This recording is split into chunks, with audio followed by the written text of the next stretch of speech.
नमस्कार, मी डॉक्टर अमोल अन्नदाते। आज आरोग्यवारी निमित्त मी आमच्या वैजापूर तालुक्याच्या जांभरगाव या गावी आलोय आणि या गावामध्ये मला जी तरुण मुलांची फळी भेटली त्या निमित्ताने मला महाराष्ट्राला, सगळ्या देशाला खूप महत्त्वाची गोष्ट सांगायची आणि यांच्याकडून खूप शिकण्यासारखं आहे। बेरोजगारी बेरोजगारी बेरोजगारी असं आपण दिवस रात्र बोलत असतो, त्याच्याबद्दल खूप तरुण मुलं म्हणतात की आम्हाला काम नाही आहे। पण मला ह्या मुलांकडे बघून सगळ्या तरुणांना सगळ्यांना सांगायचं आहे, माझ्यासोबत बघा गणेश साठे आहे।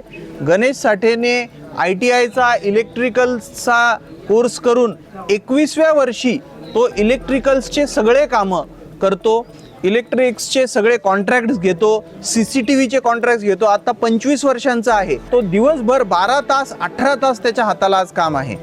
त्याच्यासोबत माझ्यासोबत आहे महेश साठे। महेश हा प्लंबिंगचं काम करतो। प्लंबिंगच्या कामामध्ये त्याला भरपूर काम आहे। तर महेशचं म्हणणं आहे की ज्या माणसाला काम करायचंय त्याच्या हाताला काम आहे। बरोबर आहे की नाही महेश? त्याच्यानंतर माझ्यासोबत सुनील आहे। सुनील पण बियाणे किंवा ॲग्रीचे जे प्रोडक्ट्स असतात त्याचं मार्केटिंग करणं, वेगवेगळ्या तरुण मुलांना मदत करणं असं काम करतो। हे जे सगळे गणेश, महेश, सुनील, हे मला असं वाटतं की सगळ्या बेरोजगार मुलांसाठी हे एक आदर्श आहेत, हे एक ब्रँड ॲम्बॅसिडर आहेत।